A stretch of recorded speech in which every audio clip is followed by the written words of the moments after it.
Hi guys, welcome back to my channel. If you're new here, my name is Yolanda Melody. So today's video is going to be a carry-on from me talking about what my spiritual beliefs are, and as I'm starting to get into it, I have a feeling that this is going to turn into a bit of a series. It wasn't planned that way, but I think that's where it's going, because there is so much that I have to say on this subject. At this point, I'm really starting to embrace the fact that I really don't fit into any spiritual box, and I don't think that the answers are as simple, cut and dried as what people want it to be. Last week I ended up doing a video all about Christianity, and then in this video I wanted to hyper focus on the New Age movement, but then realised there are so many aspects to the New Age movement and they all deserve their own video. So what I feel inspired to talk about in this video is witchcraft. And do I believe that witchcraft is evil? Because if you watched last week's video, you'll realise that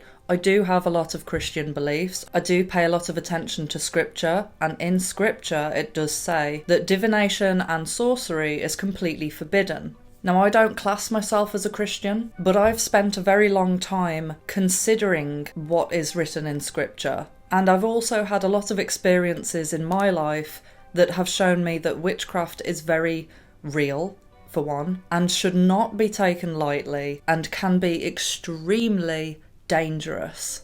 But recently I've been thinking, what actually defines witchcraft?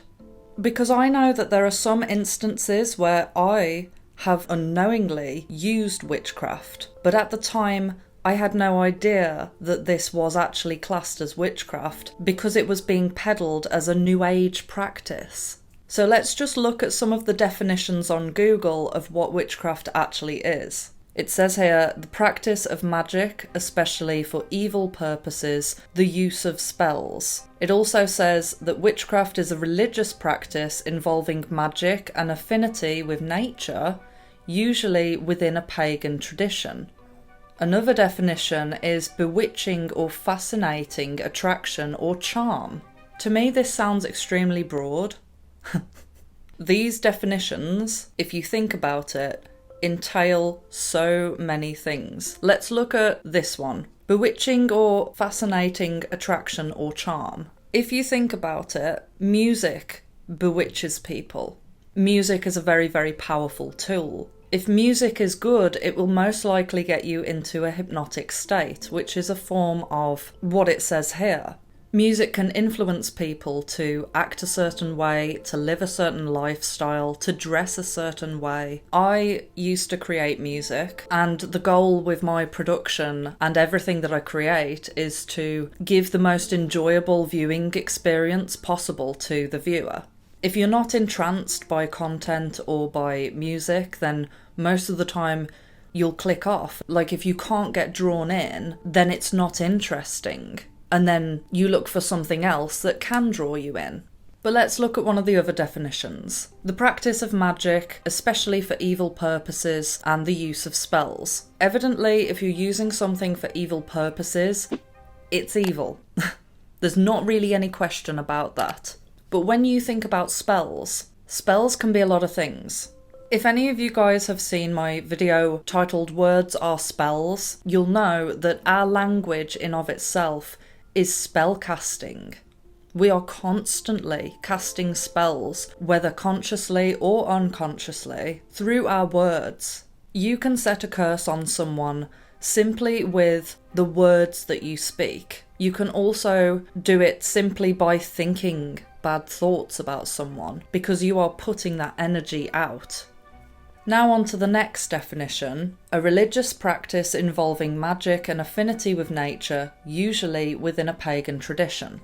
I don't believe that there is any issue with utilising nature, as in herbal remedies, for example. If I ever have an ailment, which is very rare, but if I do, I will always go to herbal remedies. Some people could see that as a paganistic practice, but I really don't understand how something can be condemned when it was put there by nature for us to use. Every day God is blessing us with things that can heal us, that grow in our garden and grow in nature. And the purpose of a lot of these plants is to heal us. but some people may see that as a form of witchcraft, which is condemned in the Bible. So do you see where I get a bit confused here? I am really keen to hear what you guys think of this, what your opinion is. Maybe you've had an experience with witchcraft before, maybe you used to be a witch, maybe you have a story to tell. Comment that down below, because all I'm doing right now is speaking from what I've learnt so far. Maybe somewhere down the road I will be able to give you a black and white answer, but with me, I just question everything. I can't just simply be told, this is bad, don't do it. I need to understand why. And this is why I had such a problem in school, because a lot of the rules didn't make sense to me. And now as an adult I look back and I think, yeah, they don't make sense. They were never meant to make sense. They were meant to control me. And this is what I'm questioning. When we talk about the story of Jesus, he was a healer.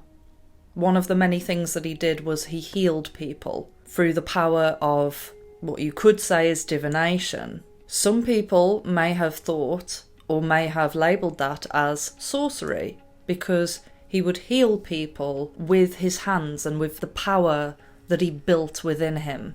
And I do believe that you can heal people that way. But there are a lot of charlatans that let the team down because they're frauds. But I do believe that there are genuinely people out there that can heal with their hands and with the power of intention. And I had this thought the other day. I can understand there being an issue with doing spells as in what you typically imagine, where you're chanting something or you're speaking out a spell from a book and you have a certain amount of like candles around you or herbs with the intention of spell casting. I can understand why that could be bad, because you're putting power into objects, so you don't believe that you can do this by yourself. You're relying on candles and objects to conjure up the energy for you. There's also the question of what spell are you trying to do? What are you trying to achieve? And to be more specific, do I think it's a good idea to do love spells? Definitely not. Where I'm at right now, I don't intend on doing witchcraft, but it's when I start to question what is witchcraft, what if I'm doing it without knowing, that's when I start to think, does this go a hell of a lot deeper than what I thought? In a sense, manifestation is a form of witchcraft, because you are, in a way, you are manipulating energy, because you are thinking a certain thought over and over again. You are practicing something with the goal of achieving something, but you're doing it through the mind. This is what people do with witchcraft. They do a ritual with a certain intention running through their mind, and they cast it out with the goal of manipulating energy. I hope I'm making sense here. I haven't done any notes, I'm literally just... The conclusion that I'm at the moment is it's less about the action and it is all about the intention. Some people like to light candles when they're in the bath, right? Simply because it relaxes them and it makes them feel good or comforted. Now, there are plenty of rituals that witches do and Satanists where they will be in a bath and they will have candles lit. But the thing that makes it twisted and evil is why they're doing it. You get what I mean? The thing that makes it evil is the intention. Most spells that are promoted are self-fulfilling spells. There are so many love spells on how you can get someone to fall in love with you, which, by the way, they're not falling in love with you, it's false, and that's clearly wrong because you are manipulating someone's free will and essentially possessing them. Even if you do a spell to gain money or power, again, that's self-fulfilling.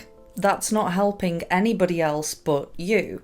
Typically, when we see witchcraft, it's never done with the intention of saving humanity or healing someone or doing something completely selfless. It's always about the self, which is where Satanism comes into play. And I'm going to do a whole video about this because this is a very interesting concept, right? The ideology of Satanism is less about the occultism and the rituals and all of that stuff, it's actually fundamentally about the mindset. Satanism is a mindset that people can have, and people can be Satanists without ever practicing any form of divination. Some people can be Satanists without even realising that they are. And I know that sounds crazy, but Satanism is all about serving the self. No matter who you hurt, no matter what harm you do, in Satanism, you are number one, above everything. Now, how many people do you know that operate in that way? My question is, because we have been fed this image of what a Satanist is, that they use the upside down pentagram and they do rituals and sacrifices, etc. My question is, are we being blindsided? Have we been taught to believe that use of symbols, rituals, etc. is all evil simply because Satanists utilize these things? Could it actually be that all these spiritual practices are neutral depending on why you're doing them? Could it be that symbols are all neutral, but because they're used in such a negative way all the time by the mainstream and Hollywood, we're convinced that all these symbols are evil because we haven't seen a good representation of them? Now, the reason why I'm talking about this is not because I want to do witchcraft or I want to justify certain practices. It's actually that I'm desperate to find the truth. I want to know the truth. Because imagine if we've all been told that these things are evil to stop us from being able to harness power against these evil people. Imagine if they have took that from us and they've targeted Christians in particular, because true Christians are all about being moral, doing the right thing. So they tell the Christians, you must not do any form of witchcraft or divination, and you cannot use any spiritual practices to gain power because it's evil. If you imagine that we're in a spiritual war right now, they've got all the weapons and we've put ours down. I'm not saying this is true, but could it be? I think that's as far as I'm going to go with this video. I think I'm going to revisit this subject pretty soon. I'm still researching so much, but for now, what I do know is that God is real, your mind is powerful, and I believe as long as you stay on the moral path and you do no harm to other people, then you can't go wrong, really. When it comes to fortune telling though, I personally choose to steer clear of it. I just believe that if you don't know fully what you're doing, then you should hold back until you're truly knowledgeable. Right, I'm tired. Thank you if you made it till the end. If you enjoyed this video, please don't forget to like, subscribe, and hit the notification bell. Love you, bye.